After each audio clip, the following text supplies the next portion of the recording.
Hello, everyone. So I know that we have all recently been going through it with all of the assignments that we have due. That is why my project is on why continuing college classes during the COVID-19 pandemic is a slap in the face to students. And this is a deeply bitter digital argument. Please enjoy the memes that you will see throughout this presentation. The COVID-19 epidemic is a world-changing pandemic, and students and other adults across the country are incredibly stressed right now. Nearly half of all adults polled by KFF reported that their mental health symptoms were getting worse, and this is especially true for people who are already dealing with mental health issues. They also continue to decline.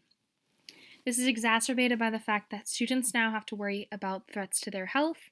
If they were living in the dorms or living off campus, they may need to find new housing or food. And then they also have to deal with their personal belongings and what they're going to do with the things that were in the dorm. All students also have to worry about technology issues and whether they can access things like Zoom, and also deal with the worsening economic issues, including potentially losing jobs, on-campus jobs, losing income, as well as coursework. Many students also have family members that they need to care for. They could be siblings, students, parents.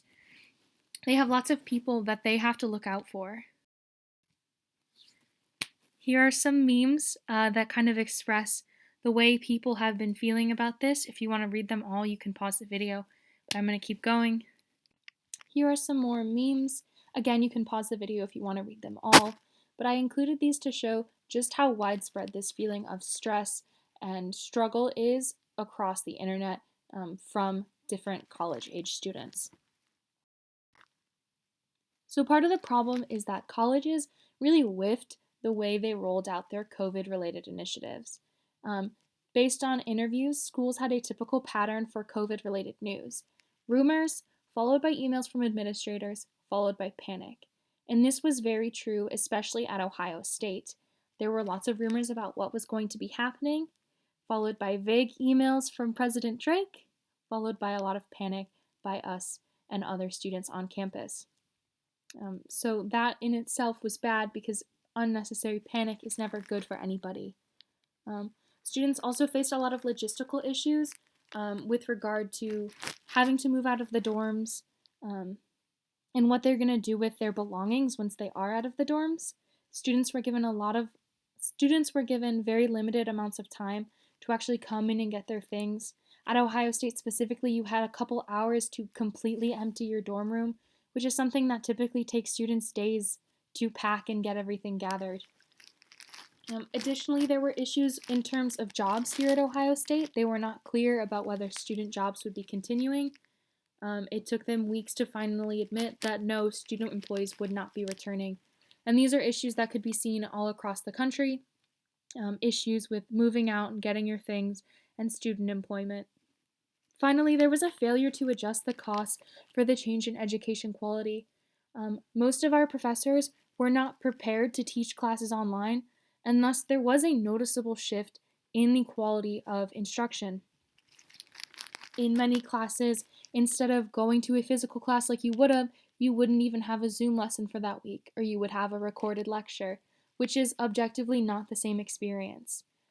There should have been a just in what we paid the university, because we are not getting what we paid for. We paid for in-person classes, and instead we got online instruction. Thus, there should have been some adjustments to costs.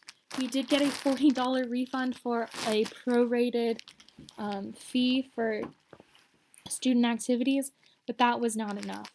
And as this tweet shows, there are a lot of professors who really just can't engage with the technology in the same way that they should be able to. So what does this all mean?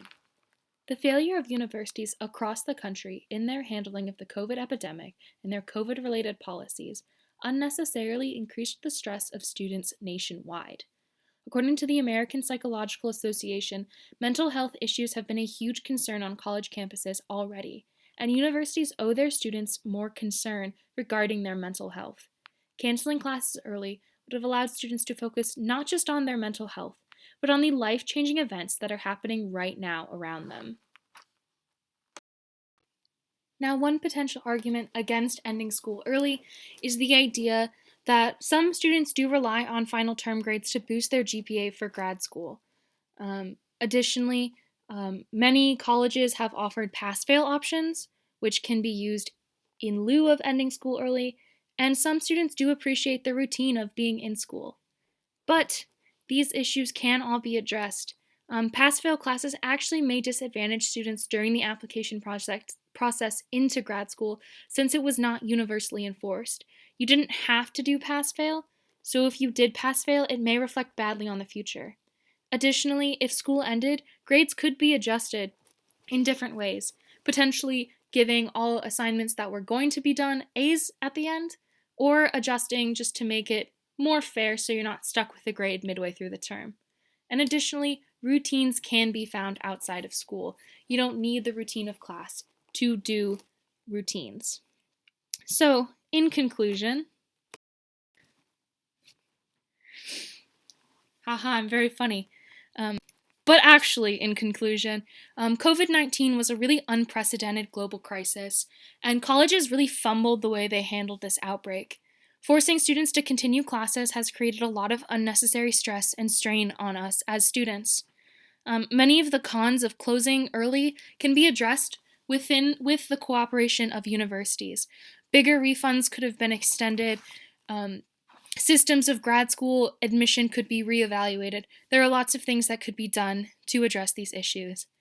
And then finally, we all pay too much money to these universities to have our humanity discredited by these institutions, and in the future, we must hold them accountable for how they treat us. Thank you for listening.